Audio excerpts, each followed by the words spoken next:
ओम शांति। 15 तारीख की बाबा की मुरली। मीठे बच्चे, विकारों को दान देने के बाद भी याद में रहने का पुरुषार्थ जरूर करना है, क्योंकि याद से ही आत्मा पावन बनेगी। प्रश्न: तख्त नसीन बनने व रुद्रमाला में पिरोने की विधि क्या है? उत्तर: बाप समान दुख हरता सुख करता बनो, सभी पर ज्ञान जल के छींटे डाल, शीतल बनाने की सेवा करो।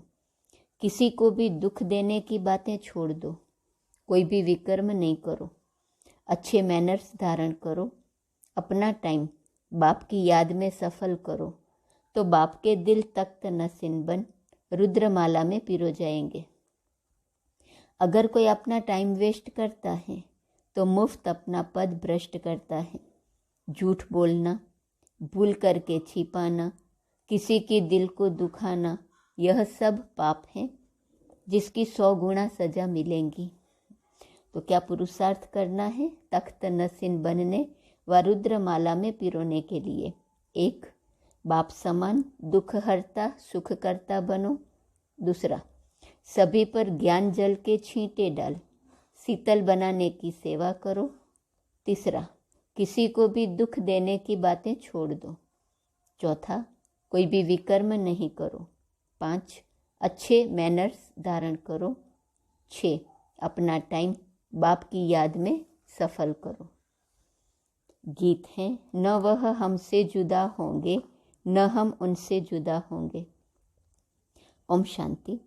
यह है गोपिकाओं के गीत। कौन सी गोपिकाएं? यह है प्रजापिता ब्रह्मामुख वंशावली। फिर इनको कहा जाता है गोपी वल्लभ, अर्थात बाप के गोप गोपियाँ। गोपी वल्लभ बाप के गोप गोपियाँ। बाकी वह सब कहानियाँ हैं।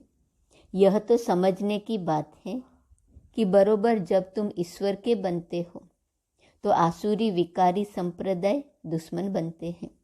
हंस और बगुले इकट्ठे रह न सके। हंस थोड़े होते हैं, बगुले बहुत करोड़ों की अंदाज में हैं।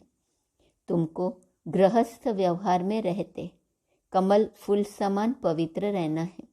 इसका गायन भी है: गृहस्थ व्यवहार में रहते पवित्र रहो। हाँ, विघ्न बहुत पड़ेंगे। आधा कल्प के पतित हैं, वह इतना जल्दी पावन नहीं बनते। विकार के लिए कितनी कसमकस चलती है। अबलाओं पर अत्याचार होते हैं। तब तो द्रौपदी ने पुकारा है। द्रौपदी एक नहीं, इस समय सब द्रौपदियाँ और दुशासन हैं, चीर उतारते हैं। यह है ही विकारी पतित दुनिया, और सतयुग को कहा जाता है वाइसलेस दुनिया। यह है विशेष दुनिया, रावण राज्य। इस दुनिया में कितना दुख है, रोना पीटना, लड़ाई झगड़ा क्या लगा पड़ा है। जब नई दुनिया में देवताएं राज्य करते थे तो पवित्रता सुख शांति थी। अशांति वाले कोई धर्म नहीं थे। अभी तो अशांति फैलाने वाले कितने धर्म हैं।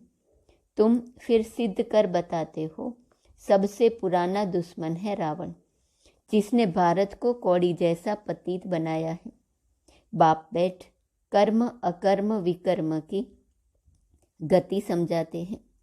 रावण राज्य में कोई कितना भी दान पुण्य करे, यज्ञ जप तप करे, तो भी नीचे उतरना ही है। जिसको दान करते वह भी विकारी पापात्मा है। विकर्म करते करते अब सिर पर बहुत बोझा है।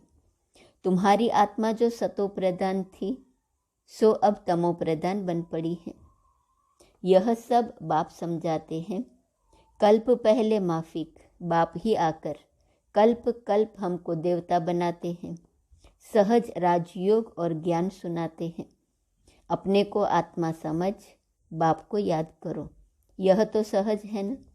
सब कहते हैं कि हे भगवान आओ, हम पतितों को आकर पावन बनाओ, तो पतित पावन बाप ही ठहरा। तुम जानते हो बाप हमको पावन बनाने का पुरुषार्थ कराते हैं। भल कोई 5 विकार दान में दे देते हैं, परंतु फिर योग भी लगाना है। जन्म जन्मांतर के जो सिर पर पाप हैं, जिससे तुम तमो प्रधान बने हो, वो योग के सिवाय कैसे भस्म होंगे। तुम 5 विकारों का दान करते हो कि हम कोई पाप नहीं करेंगे, परंतु जन्म जन्मांतर के जो पापों का हिसाब है वह कैसे चुकतू होगा। उसकी युक्ति है, जहाँ तक जीना है बाप की याद में रहना है। इस याद से ही विकर्म विनाश होंगे। पतित आत्मा वहाँ जा नहीं सकती। हर एक को अपना अपना पार्ट और अपना अपना मर्तबा मिला हुआ है। जैसा मनुष्य का मर्तबा वैसे आत्मा का भी मर्तबा। पहले पहले आत्मा स्वर्ग में आएंगी। पहले नंबर में है लक्ष्मी नारायण, उनका सबसे बड़ा पार्ट है। ड्रामा में देवी देवता धर्म की आत्माएं सबसे अच्छा पार्ट बजाकर सबसे जास्ती सुख भोगती हैं। फिर सतो रजो तमो में आना है, खाद पड़ती जाती है। अब वह खाद निकले कैसे। सोने को अग्नि में डालने से खाद निकलती है। यह योग अग्नि है जिससे विकर्म विनाश होते हैं। यह कोई नहीं जानते कि योग अग्नि से विकर्म विनाश हो सकते हैं। बच्चे कहते हैं घड़ी घड़ी योग टूट पड़ता है, हम बाप को भूल जाते हैं। यह माया के विघ्न है। विघ्न न आए, जल्दी योग लग जाए तो जल्दी विनाश हो जाए, परंतु ऐसा हो नहीं सकता। टाइम लगता है। जब तक योग लगाते रहो अंत में कर्मातीत अवस्था होंगी, फिर दुनिया भी खत्म हो जाएंगी। तुम श्रीमत से रावण पर जीत पाते हो। गीता, महाभारत, रामायण सब में भक्ति की सामग्री है। तुमने संगम पर जो कर्तव्य किया है उसका यादगार यह मंदिर आदि बने हैं। यादगार बनना द्वापर से शुरू होता है। पहले परमपिता परमात्मा शिव का यादगार बनता है, जो आकर पतितों को पावन बनाते हैं। देवताओं की महिमा गाई जाती है। लक्ष्मी नारायण का बड़ा मंदिर है। उन्हों की इतनी पूजा क्यों होती है यह किसको मालूम नहीं है। पूज्य से फिर पुजारी जरूर बनना पड़े। पूज्य हैं तो प्रारब्ध भोगते हैं। जैसे बड़े राजाओं के जीवन चरित्र गाते हैं तो सतयुग के पहले नंबर में महाराजा महारानी लक्ष्मी नारायण की जरूर महिमा गाएंगे, परंतु वह कैसे बने यह नहीं जानते। जैसे ब्रह्मा और सरस्वती, इन दोनों को सिखलाने वाला शिव है। उनका नाम शास्त्रों से गुम कर अगड़म बगड़म कर दिया है। इन बातों को सेंसिबल बच्चे नंबरवार जानते हैं। यह ड्रामा चल रहा है। कल्प पहले भी तुम ऐसे बने थे जैसे अब बन रहे हो। यह झाड़ वृद्धि को पाता रहेगा, फल भी जरूर पकेगा। झाड़ को बढ़ने में टाइम लगता है। जब झाड़ तैयार हो जाएगा तो तुम देवी देवता बन जाएंगे, बाकी सबका विनाश हो जाएगा। तुम बच्चे अब पक रहे हो, कोई पूरा पकते, कोई कम, कोई को तूफान लगते हैं। कमाई में ग्रहचारी आती है। बाबा कहते हैं योग लगाते रहो ताकि तुम्हारे सब पाप दग्ध हो जाएं। कितनी भारी कमाई है, इसलिए भारत का प्राचीन योग मशहूर है, परंतु उससे क्या होता है यह किसको पता नहीं। अब बाप समझाते हैं तुम्हारी आत्मा में खाद पड़ी हुई है। आपे ही पूज्य और आपे ही पुजारी मनुष्य की आत्मा बनती है। भगवान तो बन नहीं सकता। अगर वह भी पुजारी बने तो फिर पूज्य कौन बनावे। हमको पूज्य बनाने वाला बाप है। हम पूज्य पावन देवता थे, फिर उतरते उतरते हम शूद्र बन गए। सतयुग के देवी देवताओं को कहेंगे ईश्वर की नई रचना। गाते हैं मनुष्य को देवता किए करत न लागी वार। बाप समझाते हैं अच्छी तरह पढ़ो। बाप टीचर गुरु का काम होता है ताकीद करना, अर्थात पुरुषार्थ कराना। बच्चे टाइम वेस्ट मत करो। बाबा सावधानी देते, खबरदार करते हैं, बच्चे टाइम वेस्ट मत करो। मुफ्त पद भ्रष्ट हो जाएगा, फिर बहुत पछताएंगे। कहेंगे कल्प कल्प हमारी ऐसी अवस्था होगी फिर कुछ कर नहीं सकेंगे। साक्षात्कार हो जाएगा, पक्का निश्चय हो जाएगा कि कल्प कल्प ऐसे दुर्गति को पाऊंगा। बाप समझाते रहते हैं, यह नतीजा निकलेगा, फिर बहुत रोना पड़ेगा। जैसे क्लास ट्रांसफ़र होती है, नंबरवार बैठते हैं, हम भी नई दुनिया में ट्रांसफ़र होते हैं। ब्राह्मणों की माला गाई हुई नहीं है, रुद्र माला की पूजी जाती है, परंतु यह किसको पता नहीं है कि यह माला क्या है। ऊपर में मेरू दिखाते हैं, मेरू विष्णु है, ऊपर में फूल शिव बाबा है, फिर है माला। अब तुम ब्राह्मण पुरुषार्थ कर रहे हो, फिर रुद्रमाला में पिरोना है। इसलिए पुरुषार्थ ऐसा करो जो तख्त नसीन बनो। किसको दुख देने की बातें छोड़ दो। बाप दुख हरता सुख करता है। अगर बच्चे दुख देंगे तो कौन समझेंगे ये ईश्वर के बच्चे हैं। विकर्म करना अथवा जीवघात करना, झूठ पाप नहीं करना चाहिए। हार खाते हैं तो क्षमा मांगनी पड़े। भक्ति में भी कुछ हो जाता है तो तौबा तौबा करते हैं। यह ज्ञान मार्ग है, इसमें किसकी दिल कभी नहीं दुखानी है। ज्ञान का छींटा तो शीतल करने वाला है। यहाँ तुम बच्चे आए हो पढ़ने के लिए। पढ़ाई में मैनर्स अच्छे रखने होते हैं, यह भी पढ़ाई है। निराकार बाप पढ़ाते हैं, वह तुम्हारे अंदर की सब बातें जानते हैं। एक सेंटर से समाचार आया था, एक बच्चे ने भूल की तो धर्मराज ने सटका लगाया। इस बाबा को मालूम ही नहीं था। ऐसे बहुत हैं जो विकार में जाते हैं, फिर सच नहीं बताते, अपने को बचाने के लिए भूल छिपाते हैं, परंतु शिव बाबा से तो छिप नहीं सकते। तुमको पढ़ाने वाला शिव बाबा है, उनको भी भूल जाते हैं। यह तो कम भक्ति कहेंगे।